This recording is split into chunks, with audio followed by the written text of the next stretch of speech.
ಸಾಧ್ಯನೇ ಇಲ್ಲ. ಯಾಕೆ ಅಂದ್ರೆ ಅಷ್ಟು ಸೂಕ್ಷ್ಮ ಮಕ್ಕಳು ಈಗ ಬರ್ತಾ ಇದೆ ಜಗತ್ತಿಗೆ. ಈ ಸಮಾಜಕ್ಕೆ ಅತ್ಯಂತ ಸೂಕ್ಷ್ಮ ಮನಸ್ಸಿನ ಮಕ್ಕಳು ಬರ್ತಾ ಇದ್ದಾರೆ. ಅದಕ್ಕೆ ತಯಾರಿಗೆ ಯಾರಾಗ್ಬೇಕು? ಪೋಷಕರಾಗ್ಬೇಕು, ಶಿಕ್ಷಕರಾಗ್ಬೇಕು, ಜನ ಸಮುದಾಯ ಆಗ್ಬೇಕು. ಆ ಸೂಕ್ಷ್ಮತೆ ನಮ್ಗೆ ಇಲ್ಲ ಅಂದ್ರೆ ಎಲ್ಲ ಒಂದ್ ಕಡೆ ಮಕ್ಕಳು ನಮ್ಮ ಮಧ್ಯೆ ಗ್ಯಾಪ್ ಆಗುತ್ತೆ, ಇನ್ಫಾರ್ಮೇಶನ್ ಗ್ಯಾಪ್. ಹಾಗಾದಾಗ ಮಕ್ಕಳು ನಮ್ಗೆ ಸರಿಯಾಗಿ ಅರ್ಥ ಮಾಡ್ಕೊಳಕ್ಕಾಗಲ್ಲ, ಮಕ್ಕಳಿಗೆ ಅಭಿರುಚಿ ವ್ಯಕ್ತಪಡಿಸಕ್ಕಾಗಲ್ಲ, ಮಕ್ಕಳ ಮನಸ್ಸು ಗೆಲ್ಲಕ್ಕಾಗಲ್ಲ. ಹಾಗಾಗಿ ನಾವು ಟೀಚರ್ ಆಗಿ ಮಕ್ಕಳಿಗೆ ಬೇಗ ಬೋರ್ ಆಗಿಬಿಡ್ತೀವಿ, ನಮ್ಮ ಪೋಷಕ ಆಗಿ ನನ್ನ ಮಗುವಿಗೆ ನಾನು ಬೋರ್ ಆಗಿಬಿಡ್ತೀನಿ, ನಮ್ಮ ಸಮುದಾಯ ಆಕ್ಟಿವ್ ಲೀಡರ್ ಆಗಿ ನಾನು ಬೋರ್ ಆಗಿಬಿಡ್ತೀನಿ. ಸೊ ಅದಾಗಬಾರ್ದಂದ್ರೆ ಮಕ್ಕಳ ಅನೇಕ ಸಂಗತಿಗಳನ್ನ, ವಿಚಾರಗಳನ್ನ ಪ್ರತಿದಿನ ಇಂದೀಕರಿಸಬೇಕು, ಅಂದ್ರೆ ಅಪ್ಡೇಟ್ ಆಗ್ತಾನೆ ಇರ್ಬೇಕು. ಓಕೆನಾ? ಈಗ ಶುರು ಮಾಡೋಣ. ಫೈನ್. ನಿಮ್ಗೆ ಇಂಟ್ರಾಕ್ಷನ್ ಸೆಷನ್ ಇದೆಲ್ಲ ಪ್ರಶ್ನೆ ಕೇಳ್ತೀನಿ, ಸರಿಯೇ ತಪ್ಪು? ನನಗೆ ಅಷ್ಟು ಬಹಳಷ್ಟು ವಿಷಯ ಗೊತ್ತಿಲ್ಲ, ಬೇರೆ ಹೇಳ್ಬಿಟ್ಟು ನನಗೆ ನಿಜವಾಗ್ ಬಹಳಷ್ಟು ವಿಷಯ ಇಲ್ಲಿ ತಿಳ್ಕೊಳ್ಬೇಕು. ಸಿಂಪಲ್ ಪ್ರಶ್ನೆ, ಮಕ್ಕಳಂದರೆ ಯಾರು? Very good. ಪ್ರಶ್ನೆ ಉತ್ತರ ಗೊತ್ತಿದ್ದಿಲ್ಲ ಅಂತ ಕೇಳ್ಬಿಟ್ಟೆ. ಸರಿ, ಮಕ್ಕಳಂದ್ರೆ ಯಾವ ವಯಸ್ಸಿನವರು? 18 ವಯಸ್ಸಿನ ಒಳಗಿನವರು. 18 ವರ್ಷದ ಒಳಗಿನವರು. ಮತ್ತೆ ನನಗೆ ಉತ್ತರ ಸಿಗಲಿಲ್ಲ. ಯಾವ ವರ್ಷದಿಂದ?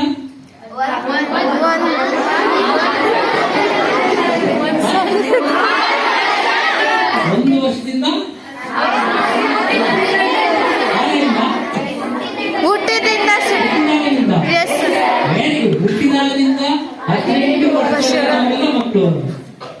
ಇದು ರಾಮ. ಅದಕ್ಕೆ ಹೇಳೋದು ಬಹಳಷ್ಟು ವಿಷಯ ನಿಮ್ಗೆ ಗೊತ್ತಿಲ್ಲ. ಮಕ್ಕಳು ಹುಟ್ಟಿದಾಗ ಆ ಮಗುವಿನ ವಯಸ್ಸು ಎಷ್ಟಾಗಿರುತ್ತೆ? 1 ದಿನ.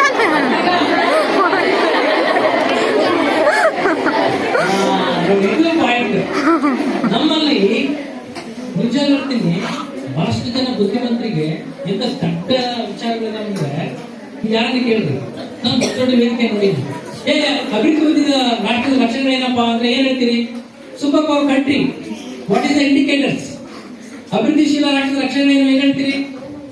ಒಂದು ಸೂಪರ್ ಪವರ್ ಕಂಟ್ರಿ ಆಗಿರ್ಬೇಕಾದ್ರೆ ಏನ್ ಸಾಮರ್ಥ್ಯ ಇರಬೇಕು, ಏನ್ ಕ್ರೈಟೀರಿಯಾ ಬೇಕು, ಏನ್ ಮಾನದಂಡಗಳು ಇರಬೇಕು, ಏನು ಮಾತಾಡೋಣ? ಏನ್ ಹೇಳ್ಬೋದು? ಅಲ್ಲಪ್ಪ, ಸೂಪರ್ ಪವರ್ ಕಂಟ್ರಿ ಯಾವ್ದು ದೃಷ್ಟಿಯಲ್ಲಿ?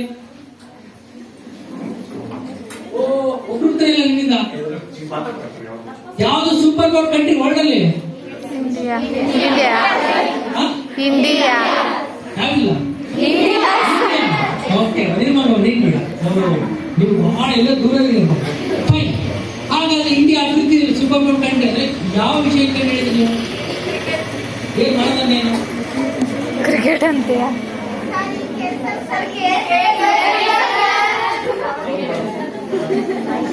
ನೋಡಿ, ನಿನ್ನ ಟೂಲೈಟು ಮಾತಾಡಿ 5 ನಿಮಿಷ ಆದ್ಮೇಲೆ ಕೇಳ್ತಾರೆ. ಈಗ ಕೇಳಿಸುತ್ತಾ? ಈಗ ನಿಮಗೆ ಪ್ರಶ್ನೆ. ಈಗ ಭಾರತವನ್ನ ಅಭಿವೃದ್ಧಿ ಹೊಂದಿದ ರಾಷ್ಟ್ರದ ಸೂಪರ್ ಪವರ್ ಕಂಟ್ರಿ ಅಂತ ಹೇಗೆ ಕೇಳಬೇಕು?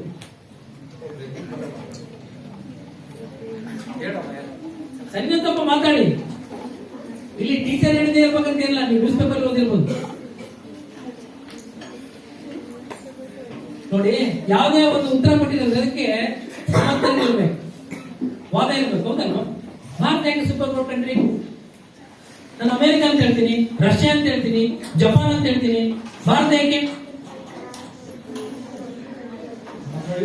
ಈಗ ವರ್ಷ ಚೇಂಜ್ ಆಯ್ತು. ಜನಗಳು ಭಾರತ ಅಭಿವೃದ್ಧಿ ಹೊಂದುತ್ತಿರುವ ರಾಷ್ಟ್ರ.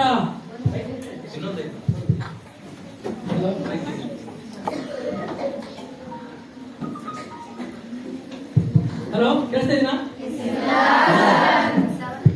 ಓಕೆ, ಭಾರತ ಅಭಿವೃದ್ಧಿ ಹೊಂದುತ್ತಿರುವ ರಾಷ್ಟ್ರ ಅವ್ರು ಹೇಳಿದ್ರು. ಸ್ವಲ್ಪ ವರ್ಷ ಚೇಂಜ್ ಆಯ್ತು. ಸರ್, ಏನೋ ಚೈಲ್ಡ್ ರೈಟ್ಸ್ ಬಗ್ಗೆ ಮಾತಾಡಿದ್ರಿ, ಹೇಳ ಅಭಿವೃದ್ಧಿ ಅಂತ ಹೋದ್ರಿ, ಮಕ್ಕಳಂತ ಹೋದ್ರಿ, ಎಲ್ಲೆಲ್ಲ ಹೋದ್ರಿ ಅಂತ.